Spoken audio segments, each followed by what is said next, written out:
system, you have learned in human nutrition, you have learned the different types of organ like the liver, stomach, है ना, intestine, ये सारे organs पढ़े और साथ में आपने digestive system भी पढ़ा.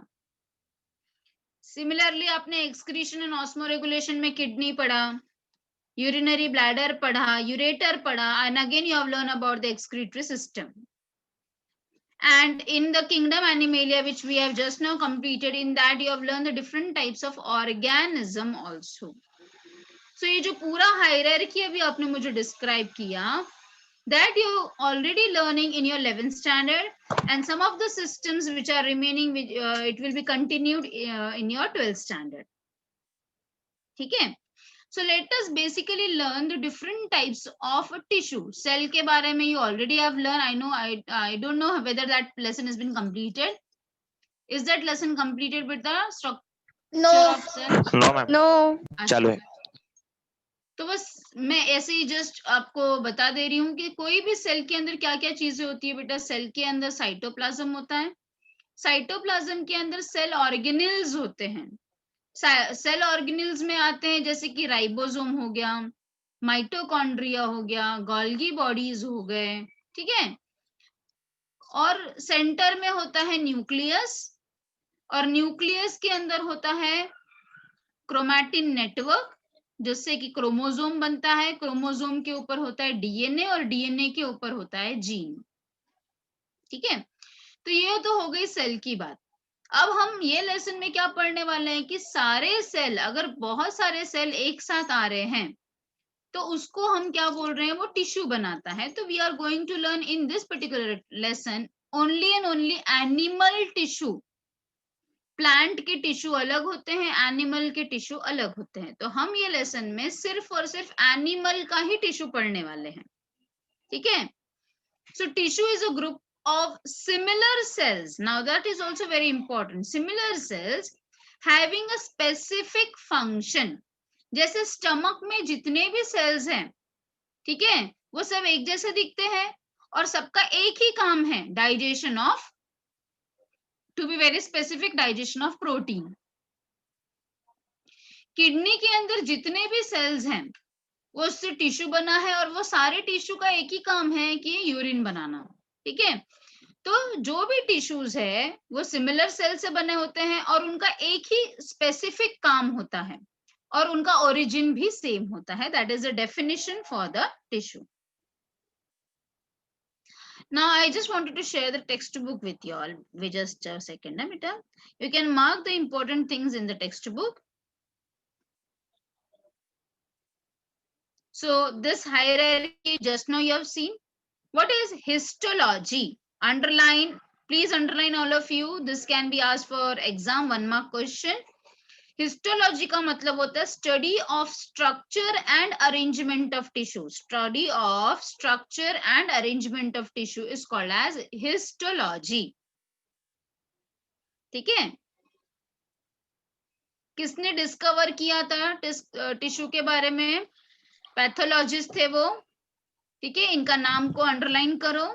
ठीक है. And he has been called as the father of histology. So this Xavier is called as the father of histology. So please, all of you have underlined this much. In animals, again you can take out your notebook. You can put a heading as animal tissue. अपना notebook निकाल के आप heading डाल सकते हो animal tissue, और उसको आप 4 पार्ट में डिवाइड करो. Just write down the flow table also with me as I'm explaining you. Divide into 4 parts.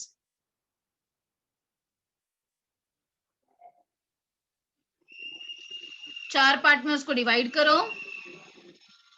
At one branching write down epithelial tissue. Next branching में लिखो connective tissue. थर्ड ब्रांचिंग में लिखो muscular tissue, और fourth branching में लिखो nervous tissue.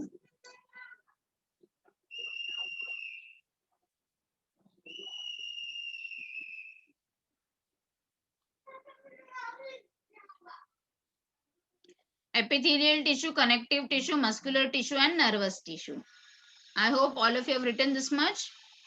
अब इसके अंदर जो भी ब्रांचिंग आते जाएंगे ना, तो you can simultaneously write when I am explaining you. ठीक है. Let us first learn the epithelial tissue. See, animals में ये 4 टाइप के टिश्यू होते हैं. एनिमल्स में ये 4 टाइप के टिश्यूज होते हैं. ठीक है. अब हम सबसे पहला ये एपिथेलियल टिश्यू पढ़ते हैं. एपिथेलियल का मतलब क्या है? एपी का मतलब होता है बायो में अबव, और थीलियम का मतलब होता है लेयर ऑफ सेल. तो ऊपर के लेयर ऑफ सेल को हम बोलते हैं एपिथेलियल टिश्यू. तो एपिथेलियल टिश्यू कहां पर होता है? So it is forming the covering of inner and outer surface of body and organ. जैसे स्टमक है, स्टमक के ऊपर भी एपिथेलियम है, स्टमक के अंदर का लाइनिंग भी एपिथेलियम है. किडनी है, किडनी के ऊपर भी एपिथेलियम है, अंदर भी लाइनिंग एपिथेलियम का है. तो आपको समझ में आ रहा है इसका मतलब मैं क्या बोल रही हूँ? सो एपिथेलियम का बेसिकली काम क्या होता है? कवरिंग का काम. फिर वो कवरिंग अंदर से भी करता है और बाहर से भी करता है, या कोई बॉडी को या फिर कोई ऑर्गन्स को. Now let us see about कि कोई भी एपिथेलियल टिश्यू कैसा दिखता है, and then I will go to the slide. जो भी एपिथेलियल टिश्यू होता है उसमें जो सेल्स होते हैं वो इतने पास पास में प्रेजेंट होते हैं सेल कि बीच में थोड़ा भी स्पेस नहीं होता है. तो आप देख सकते हो ये एक एपिथेलियल टिश्यू है. अब आप देख सकते हो कि सेल्स इतने पास पास में प्रेजेंट है कि बीच में दो सेल के बीच में कोई जगह ही नहीं है. तो ये स्पेशलिटी होता है कोई भी एपिथेलियल टिश्यू का.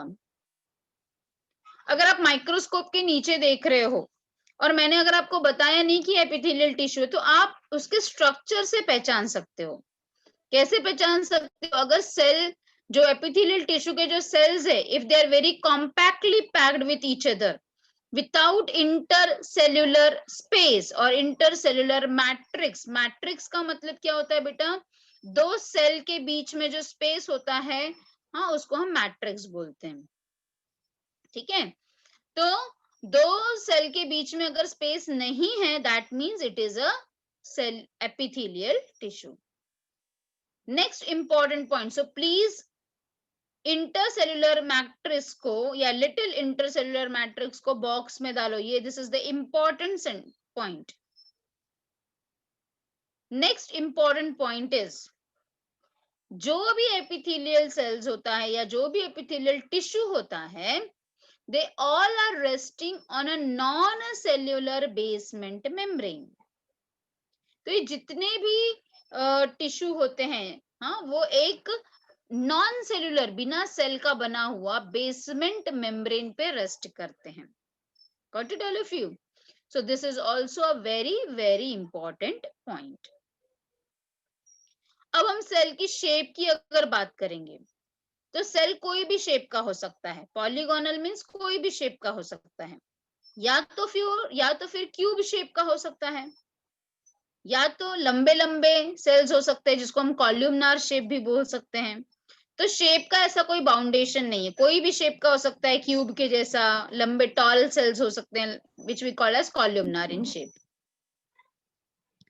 एपिथेलियल टिश्यू का जो सेल होता है उसमें न्यूक्लियस एक ही होता है, सिंगल न्यूक्लियस होता है, और वो न्यूक्लियस सेंटर में प्रेजेंट होता है या तो बेस पे प्रेजेंट होता है. Next very important point is this: the tissue is avascular. Please note down. Avascular का मतलब है without blood vessel. A means no, vascular means blood vessel. So it does not have its own blood vessel. ठीक है? But it has the capacity of regeneration.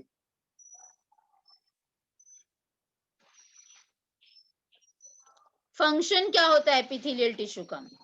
Protection, absorption, transport, filtration, excretion. ठीक है? Got it all of you? Now we will be learning different types of epithelial tissue depending upon कि how many layers are there. So please note down बेटा, आपने जहां पे epithelial tissue लिखा है ना, उसको दो पार्ट में डिवाइड करो. एपिथेलियल टिश्यू को दो पार्ट में डिवाइड करो. Please do it fast. Epithelial tissue को दो पार्ट में डिवाइड करो. एक साइड लिखो सिंपल एपिथेलियम और दूसरे साइड लिखोगे compound epithelium. Simple epithelium and compound epithelium. Done. Yes. Okay, अब जहां पे आपने सिंपल एपिथेलियम लिखा है ना, उसको भी आप क्या करोगे? You will be dividing it into 6 parts, sorry 7 parts. जहां पे आपने सिंपल एपिथेलियम लिखा है ना, उसके नीचे एक लाइन ड्रॉ करो और उसको 6 पार्ट में डिवाइड करो. अभी मैं जो नाम आपको बताते जा रही हूँ, please note down and then I will explain you each and every one. तो पहला देखो नाम है स्क्वैमोज एपिथेलियल टिश्यू. सिंपल का first one squamous epithelial tissue.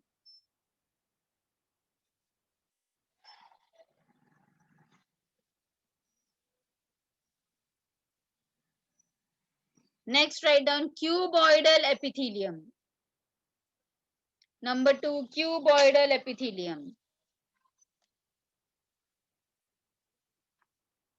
Number 3, columnar epithelium. Columnar epithelium.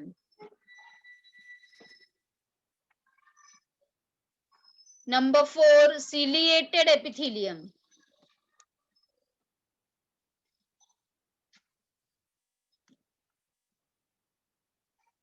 आप फ्लो चार्ट में पढ़ोगे तो पढ़ना आसान हो जाएगा. Next, fifth one glandular epithelium.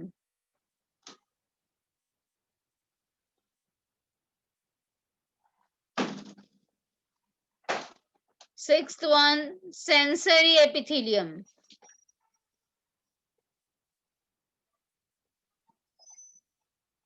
And the last one germinal epithelium.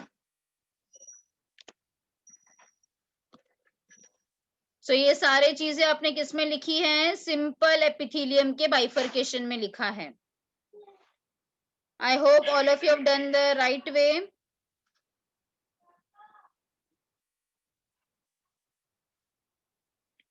Yes.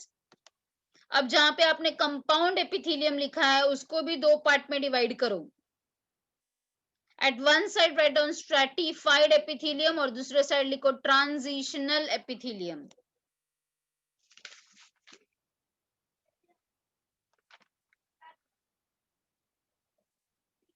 Compound epithelium को भी दो पार्ट में डिवाइड करके at one side write down stratified epithelium, at other side write down transitional epithelium.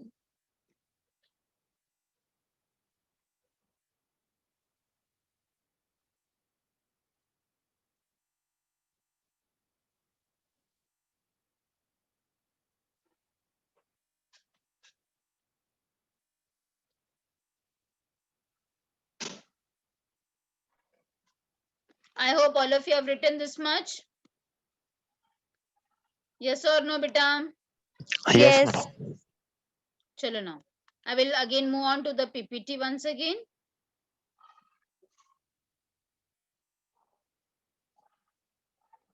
So as I've discussed just now, you have to learn 4 different types of tissue in this particular lesson. आपको 4 अलग-अलग tissues पढ़ना है lesson में.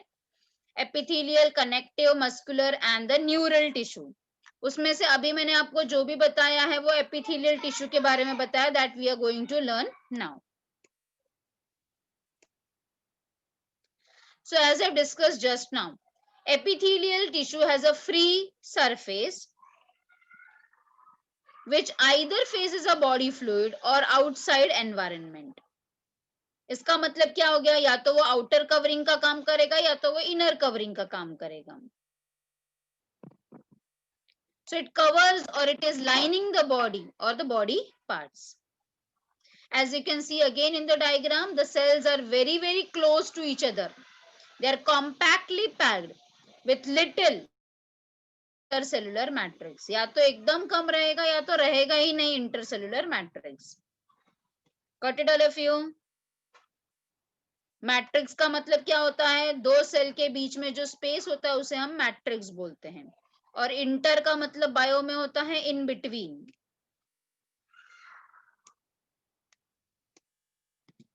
So as you have written just now, epithelial tissue is broadly classified into two parts depending upon the number of layers. अगर एक ही layer है तो simple epithelial tissue, और अगर लेयर के ऊपर लेयर है, मींस बहुत सारा लेयर है, मल्टीपल लेयर है, तो उसको हम बोलेंगे कंपाउंड एपिथेलियल टिश्यू. अभी जस्ट आपने नोट डाउन किया है कि सिंपल एपिथेलियल के मतलब सिंगल लेयर वाले एपिथेलियम के 7 टाइप्स हैं और मल्टीपल लेयर वाले के सिर्फ 2 ही टाइप्स हैं. ठीक है. So let us first begin with the simple epithelial tissue. Simple epithelial tissue, as the name suggests, it is made up of single layer of cells. और ऐसे टाइप के एपिथेलियम कहां पर प्रेजेंट होते हैं? दे आर लाइनिंग का मतलब क्या होता है? अंदर का side, either our body cavity और द डक्ट्स और द ट्यूब्स. ठीक है.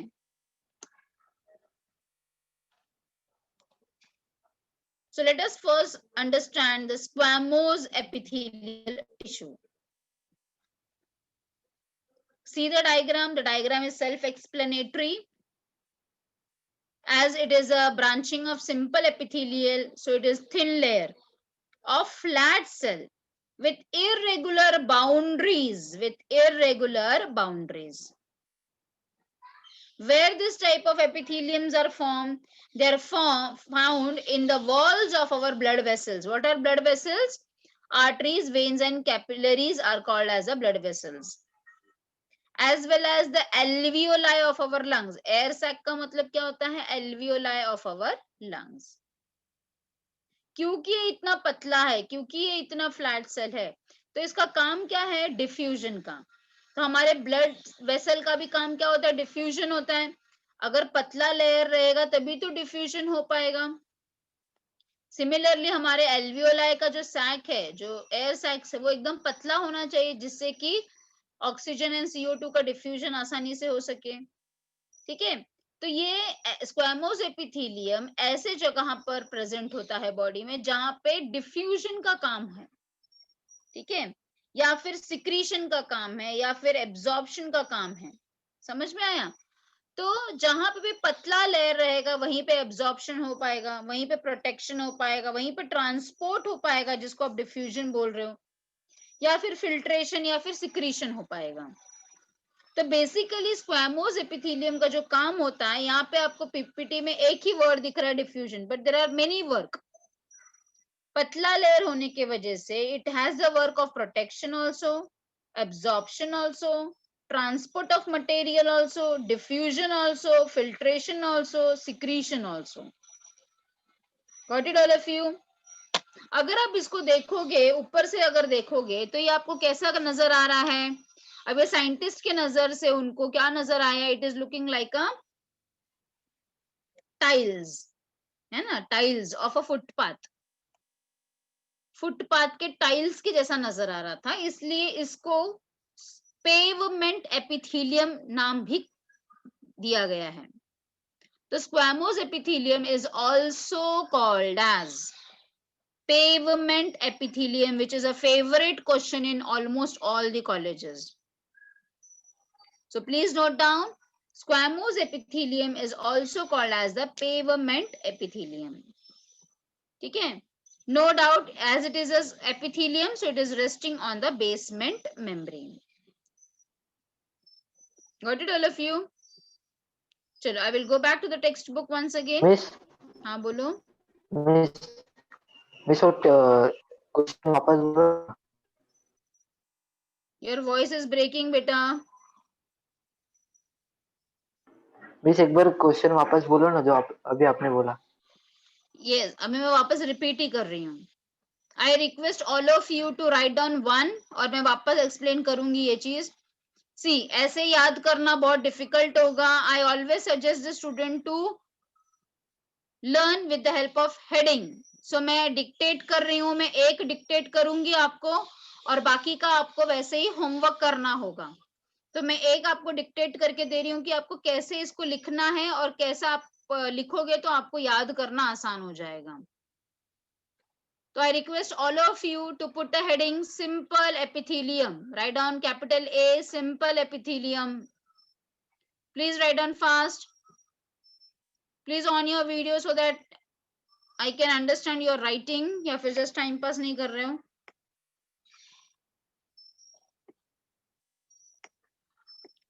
On your video.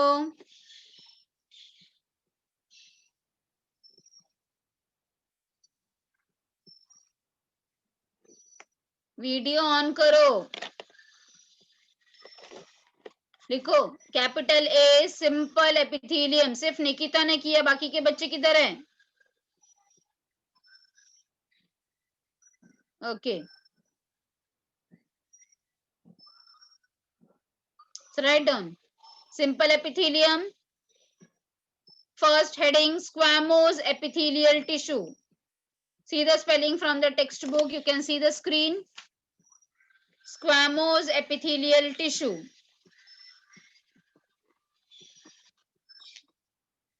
ये अभी आप जितने भी एपिथेलियम पढ़ोगे आपको उसको 4 हेडिंग्स में लिखना है. ठीक है. So write down first heading structure. Write down heading as structure. Heading as structure.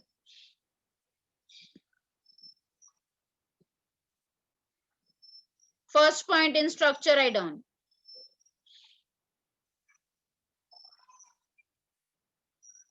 Cells are flat, comma thin. Cells are flat, comma thin, comma polygonal in shape. Polygonal का spelling देख लो.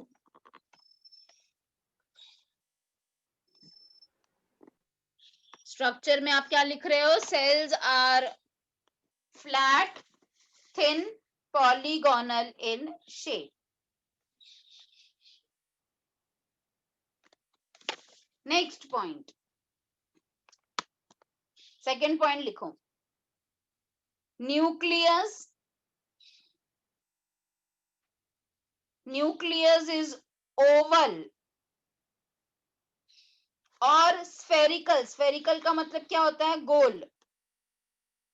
अगर आपको spherical word नहीं आएगा exam में याद तो आप राउंड भी लिख सकते हो. लिखो न्यूक्लियस इज ओवल और spherical. In bracket you can write down round and present at the center. And present at the center.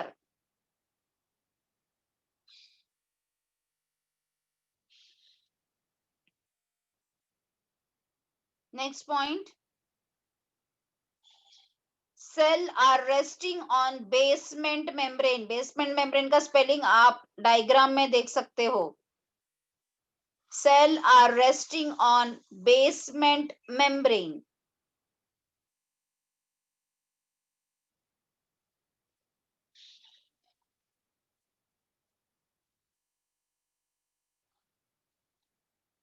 Done. Put a star mark. Put a star mark. It is also called as. It is also called as pavement epithelium. See the spelling from the screen. Pavement epithelium.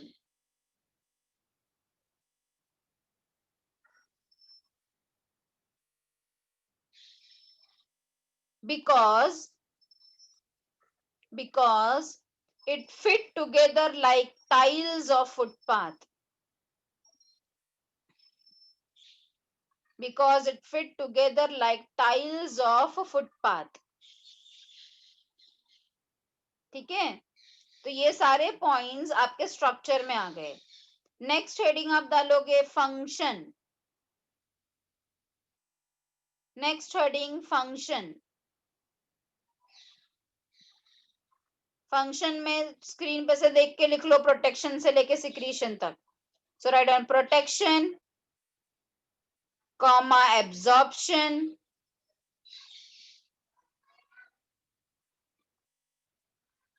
protection comma absorption comma transport comma filtration comma secretion.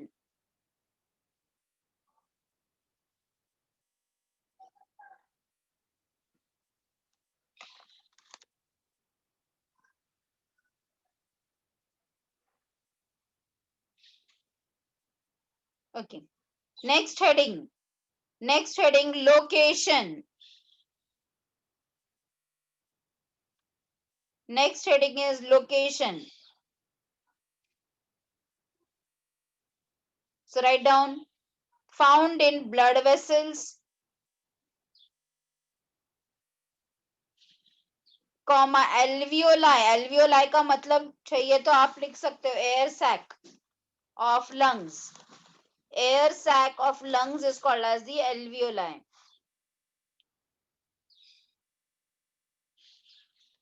Comma coelom. Coelom का मतलब तो आपको पता ही है, body cavity etcetera. Leave 4 to 5 lines for drawing the diagram.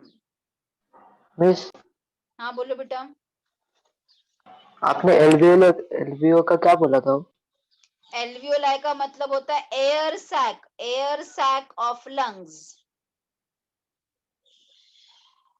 Air sac of lungs को हम alveoli बोलते हैं. सीलोम का मतलब होता है बॉडी कैविटी. उसके बाद आप 4-5 लाइन छोड़ोगे और ये डायग्राम ड्रॉ करोगे. तो इसका मतलब आप क्या समझे हो कि जो भी एपिथेलियल आपको पूछा जाएगा वो आपको 4 हेडिंग में एक्सप्लेन करना है. पहले आप उसका स्ट्रक्चर एक्सप्लेन करोगे कि वो कैसा दिखता है. हाँ, उसका न्यूक्लियस कैसा है, बीच में है कि कॉर्नर में है कि कहाँ पर उसका न्यूक्लियस है, ये एक्सप्लेन करोगे. उसके सेल्स कैसे दिख रहे हैं वो एक्सप्लेन करोगे. ठीक है.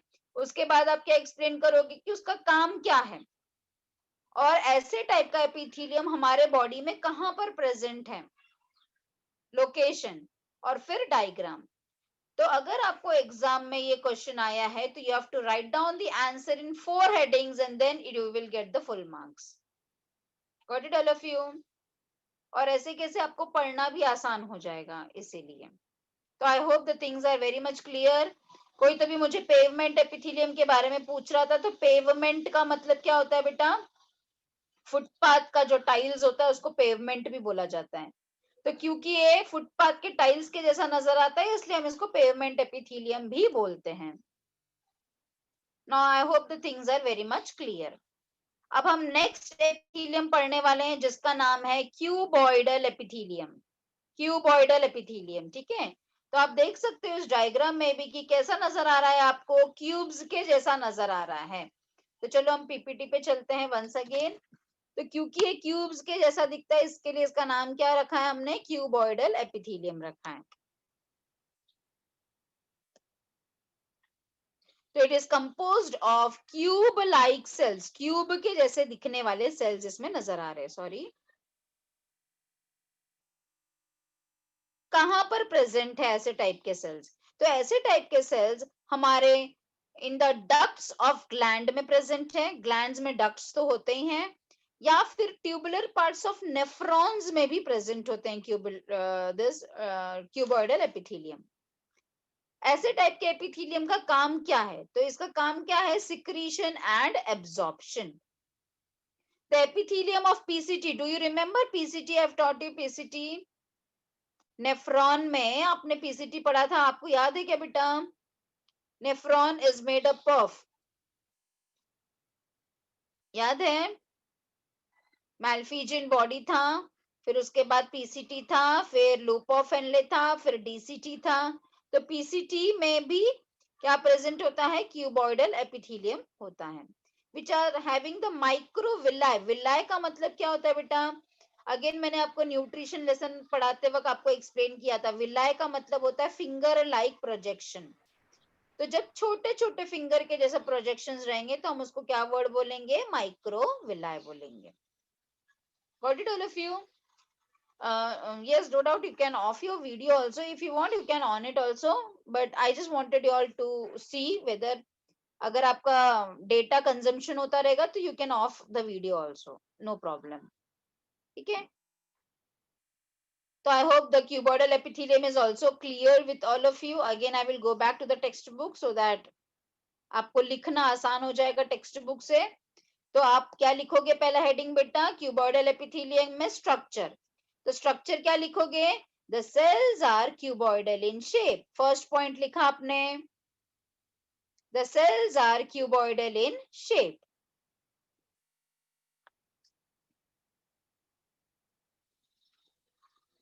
सेकेंड पॉइंट क्या आएगा, nucleus is spherical and present at the centre.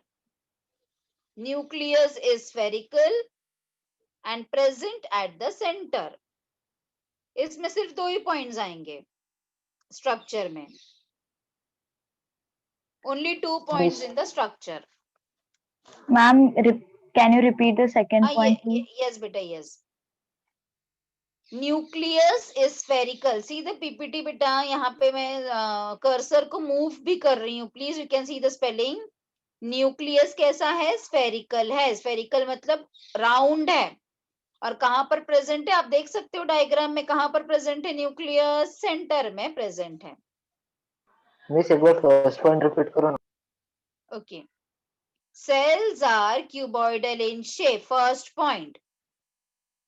First point is cells are cuboidal in shape.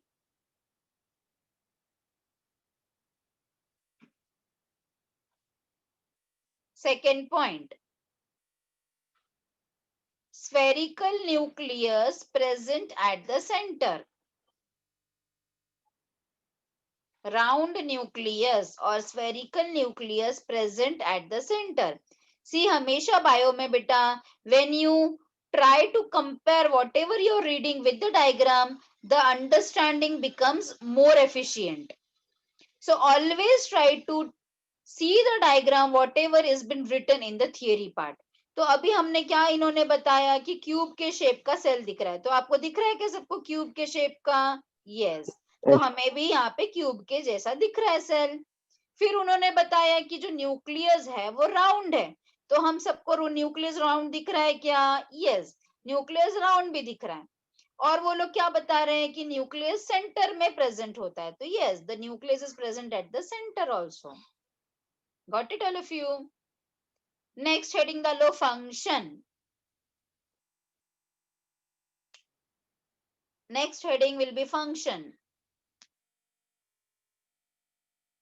तो function में आप क्या लिखोगे बच्चा? Absorption, secretion. Absorption, secretion.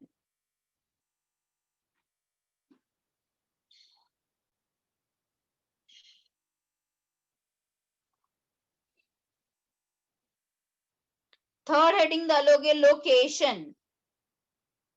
Put the third heading as location.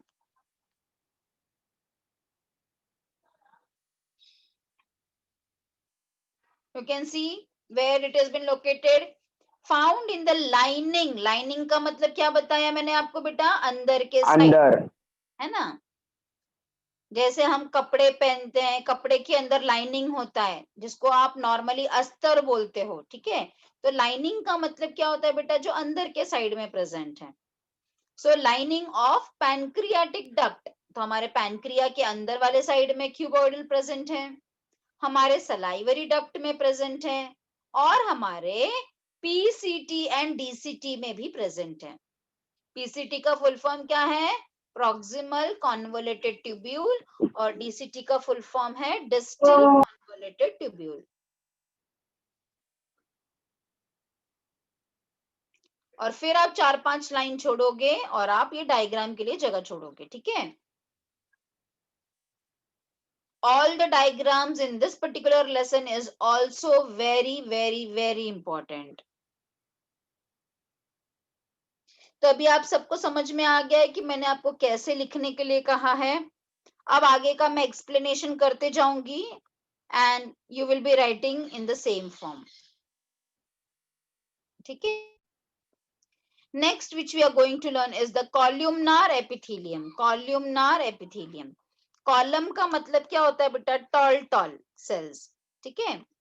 लंबे लंबे सेल्स को हम कॉलुमनार एपिथेलियम बोलते हैं. So you can see over here, they composed of tall and slender cells. Tall मतलब लंबे हैं and slender का मतलब होता है पतले. तो आप देख सकते हो डायग्राम में कि लंबे लंबे सेल्स है और पतले पतले सेल्स प्रेजेंट होते हैं. जो न्यूक्लियस है वो कहां पर प्रेजेंट है? They are located at the base of the cell. अब सेंटर में नहीं है बेटा, ये ध्यान रखो.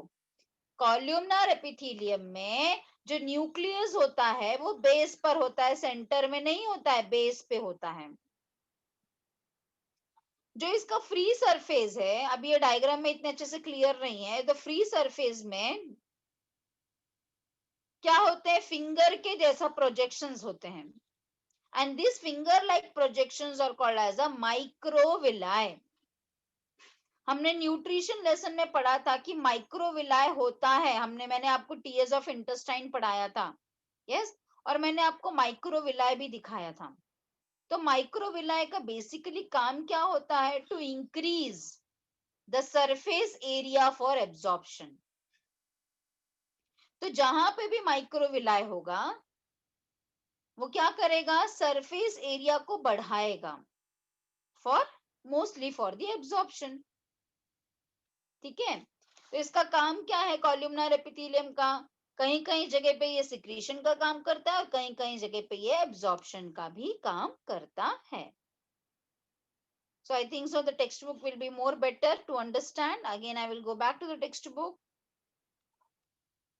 So आप स्ट्रक्चर में क्या लिखोगे बेटा? You can tick mark in your textbook. Structure में क्या लिखोगे? The cells are tall. कैसे दिख रहे हैं हमें? टॉल दिख रहे हैं. किसके जैसा दिख रहे हैं? पिलर के जैसा. तो cells are tall, pillar like. Number 1. Number 2. Free surface shows microvilli. Free surface shows microvilli. देखो दिख रहा है ना डायग्राम में माइक्रोविलाई फिंगर के जैसा प्रोजेक्शन. तीसरा पॉइंट क्या बोलोगे आप? न्यूक्लियस ओवल शेप का है, राउंड शेप का नहीं है. कैसा शेप का है न्यूक्लियस? ओवल शेप का है. और कहां पर प्रेजेंट है? At the base of the cell. In the lower half नहीं बोल के आप बेस भी बोल सकते हो. ठीक है. बस इतना ही तो स्ट्रक्चर में लिखना है. वापस मैं रिपीट कर रही हूँ. 4 पॉइंट्स में स्ट्रक्चर आपका एक्सप्लेन हो जाएगा. The cells are tall, pillar-like. Number 1. Number 2. The free surface shows microvilli. Number 3. Nucleus is oval and present at the base of the cell. Done all of you? समझ में आ गया? Yes, ma'am. Function क्या होगा बेटा? Function तो लिखा ही है, सिक्रीशन, एब्जॉर्प्शन. फिर आप लिखोगे लोकेशन. लोकेशन कहां पर प्रेजेंट है? हमारे इनर साइड ऑफ इंटेस्टाइन में है, हमारे गॉल ब्लैडर में है, हमारे गैस्ट्रिक ग्लैंड्स में है, हमारे इंटेस्टिनल ग्लैंड्स में. तभी तो वो सिक्रीशन भी कर रहा है ना. ग्लैंड्स का काम क्या होता है? To secrete something. तो कॉलुमनार एपिथेलियम का भी काम क्या है? सिक्रीशन है. Got it? Next comes the ciliated epithelium. Ciliated का भी जो स्ट्रक्चर है वो सेम आपको एक्सप्लेन करना है. सिर्फ फर्क किधर आएगा? वो ये माइक्रोविलाई में फर्क आएगा. सीलिएटेड एपिथेलियम के भी जो सेल्स होते हैं ना, they are looking like a columnar only. पहले इतना अच्छे से समझ लो मैं क्या बोल रही हूँ. They are looking like a columnar only. Cell यहाँ पे भी टॉल होंगे, पिलर के जैसा होंगे. न्यूक्लियस यहाँ पे भी ओवल होगा, बेस पे होगा. सिर्फ फर्क किस में है? फ्री एरिया पे. जो फ्री एंड है इन केस ऑफ सीलिएटेड एपिथेलियम, जो फ्री एंड है वहां पे माइक्रोविलाई नहीं होकर वहां पर हेयर के जैसा स्ट्रक्चर्स प्रेजेंट है जिसको हम सीलिया बोलते हैं. और क्योंकि यहाँ पर सीलिया प्रेजेंट है, इसके लिए नाम इसका क्या हो गया? सीलिएटेड एपिथेलियम हो गया। मैं वापस रिपीट कर रही हूँ बेटा। So what you are going to write down for ciliated epithelium? Same points like columnar, सिर्फ फर्क किधर है? फ्री एंड में फर्क होगा। मैं पॉइंट्स वापस रिपीट कर रही हूँ बच्चा, please note down. First point will be the cells are for ciliated epithelium. First point will be cells are tall, pillar like.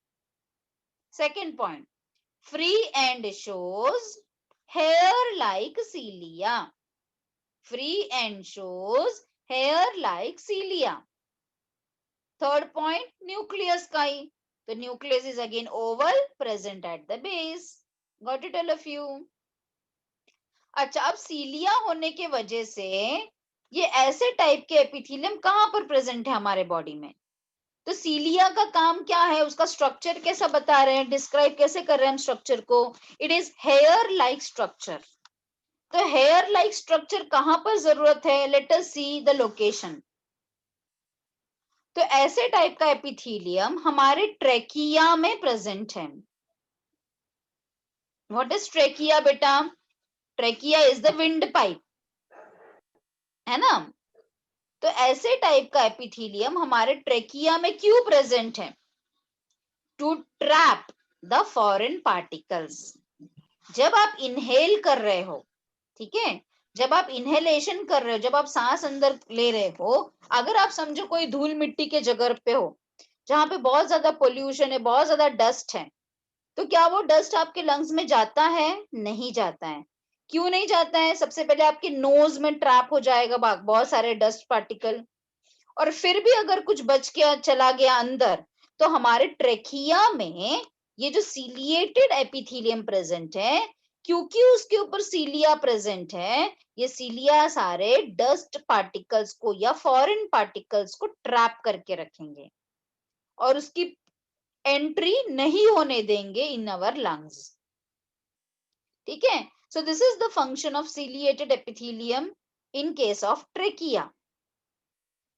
और कहां पर प्रेजेंट है ऐसा सीलिएटेड टाइप का एपिथेलियम? तो ये फीमेल के ओविडक्ट में भी प्रेजेंट होता है। ओविडक्ट को फैलोपियन ट्यूब भी कहा जाता है। फीमेल का जो रिप्रोडक्टिव ऑर्गन होता है उसमें दो ट्यूब्स होते हैं जिसको बोला जाता है फैलोपियन ट्यूब्स, या फिर उसको ओविडक्ट भी कहा जाता है। तो ये जो फैलोपियन ट्यूब है उसके अंदर के साइड में भी सीलिएटेड एपिथेलियम ही होता है। अब यहां पर क्यों है उसका भी रीजन है। See, in case of human being, जो मेल गैमेट है जिसको हम स्पर्म कहते हैं, इट इज मोटाइल। मोटाइल मतलब उसके पास टेल होता है स्पर्म के पास, जिससे वो मूवमेंट कर सकता है, लोकोमोशन कर सकता है, मूवमेंट कर सकता है। जबकि जो फीमेल का एग होता है वो नॉन मोटाइल टाइप का होता है। नॉन मोटाइल मतलब उसके पास कोई लोकोमोटरी ऑर्गन नहीं है। तो वो कंडीशन में ये जो सीलिएटेड एपिथेलियम प्रेजेंट है इन द फैलोपियन ट्यूब, वो एग की मदद करते हैं in the movement.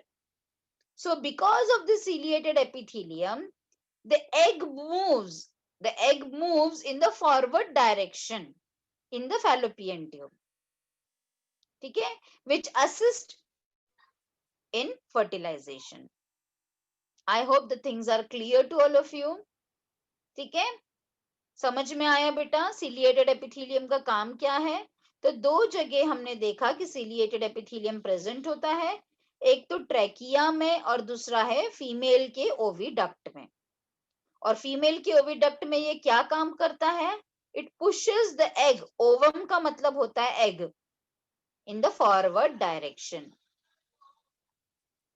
This type of epithelium is also found in the buccal cavity of frog also. हमारे नेजल कैविटी में भी प्रेजेंट है।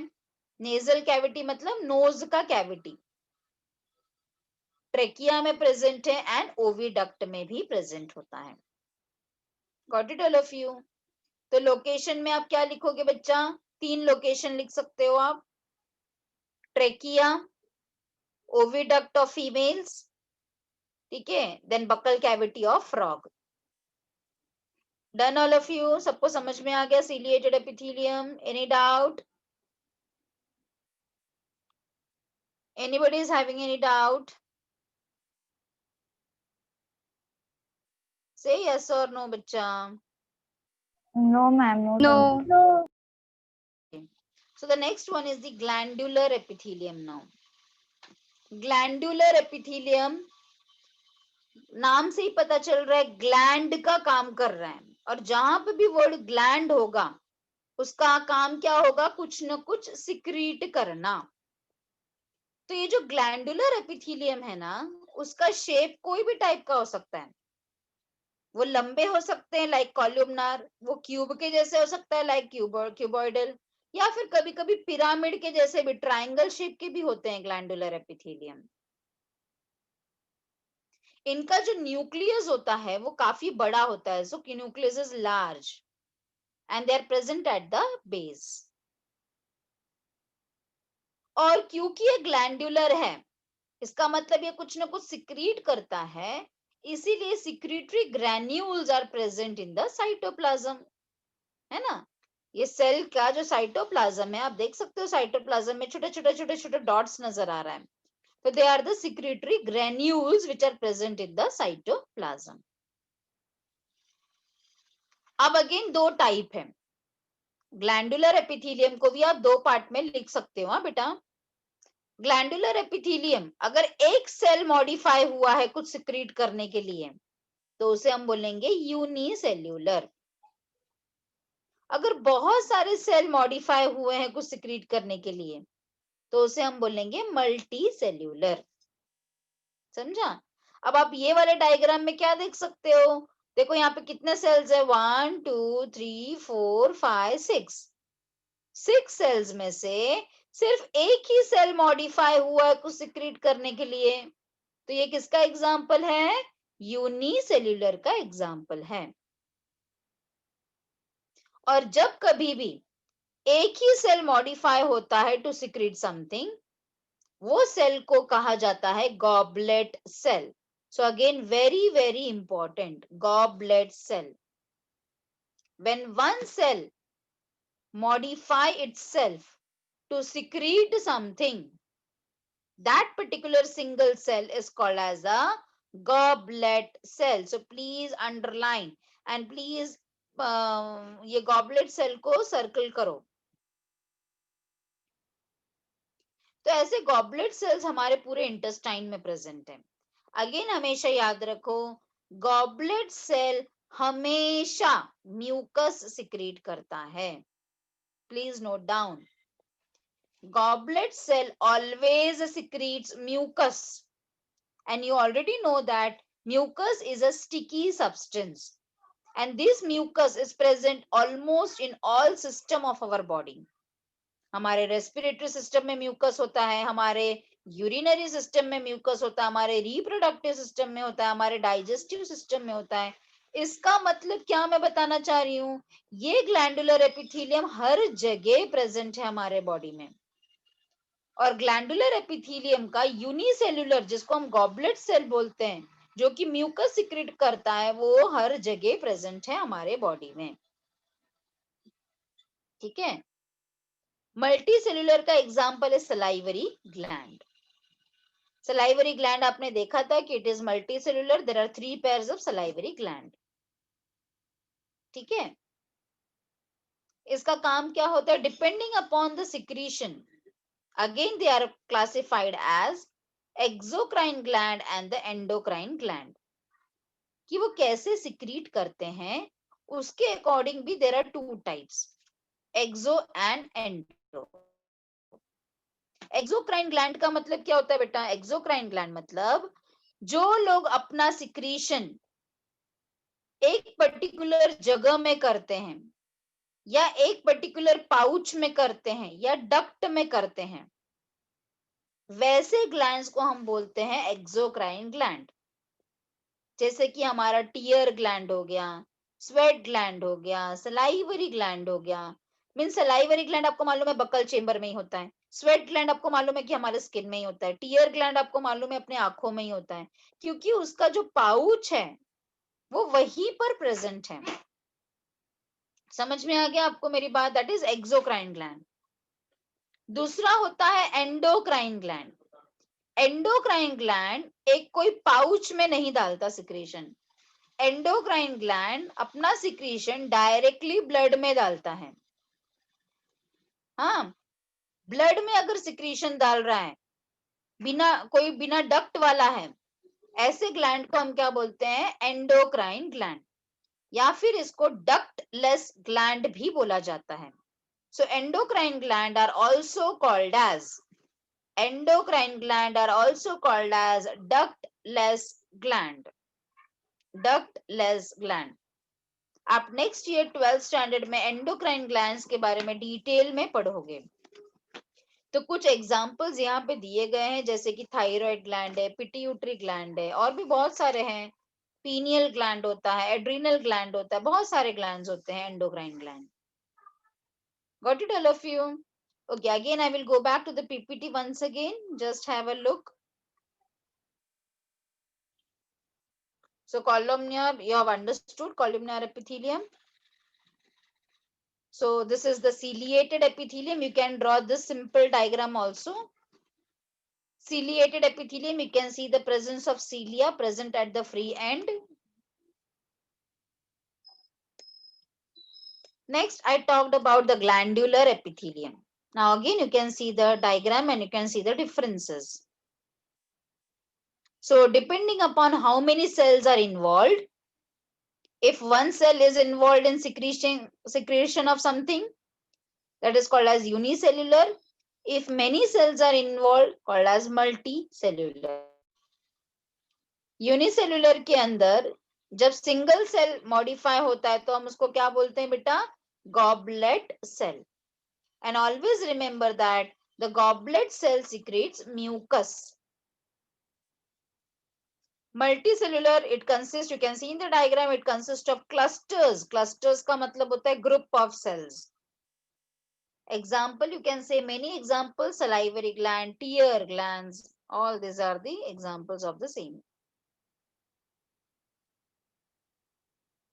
So again, as I've discussed just now, on the basis of their poring activity, they have two types, exo and endo.